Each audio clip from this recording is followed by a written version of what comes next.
რესპუბლიკურმა ინსტიტუტმა, რომელიც რესპუბლიკურ პარტიასთან ასოცირებული ორგანიზაცია, კონტროლის პალატას ფინანსური ანგარიშბრუნვის შესახებ ინფორმაცია წარუდგინა. დოკუმენტში მითითებულია, რომ რესპუბლიკურმა ინსტიტუტმა 19 დეკემბერს ბიძინა ივანიშვილისგან 250,000 ლარი მიიღო და უკვე დახარჯა. მიღებული თანხის სოლიდური ნაწილი რესპუბლიკური ინსტიტუტის წევრების ხელფასებსა და ჰონორარებში დაიხარჯა. ასევე თანხა დაიხარჯა მათ მივლინებებში, საკომუნიკაციო და სამეურნეო ხარჯებში.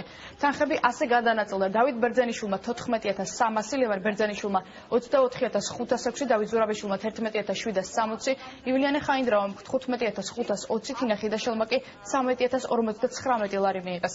რესპუბლიკურმა პარტიამ კი რესპუბლიკური ინსტიტუტის ფინანსური ანგარიშბრუნვის შესახებ ინფორმაციის წარდგენაზე კონტროლის პალატას უარი განუცხადა. რესპუბლიკური ინსტიტუტის ფინანსური ანგარიშბრუნვის შესახებ ინფორმაცია ამ ორგანიზაციამ წარმოადგინა. მინდა მოგახსენოთ, რომ რესპუბლიკური პარტიის მიერვე რესპუბლიკური ინსტიტუტი განსაზღვრულია მათთან ასოცირებულ იურიდიულ პირთა შესაბამისად ეს ორგანიზაცია იმყოფება ამ პოლიტიკური პარტიის კონტროლის ქვეშ და ბუნებრივად ექცევა მოქალაქეთა პოლიტიკური გაერთიანების შესახებ საქართველოს ორგანული კანონის 26-ე პროგრამით განსაზღვრულ სუბიექტად და მასზე ვრცელდება კანონით განსაზღვრული ყველა შეზღუდვები.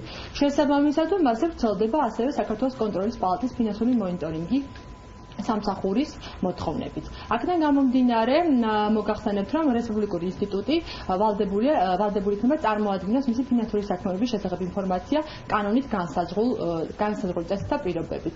რაც შეეხება რესპუბლიკურ პარტიას, რესპუბლიკურმა პარტიამ უარი განაცხადა აბსოლუტურად დაუსაბუთებელი რესპუბლიკური ინსტიტუტის ფინანსური საქმეების შესახებ ინფორმაციის წარმოდგენაზე და ჩვენთან აბსოლუტურად უპერსპექტივო სამართლებრივ დავაში შემოვიდა.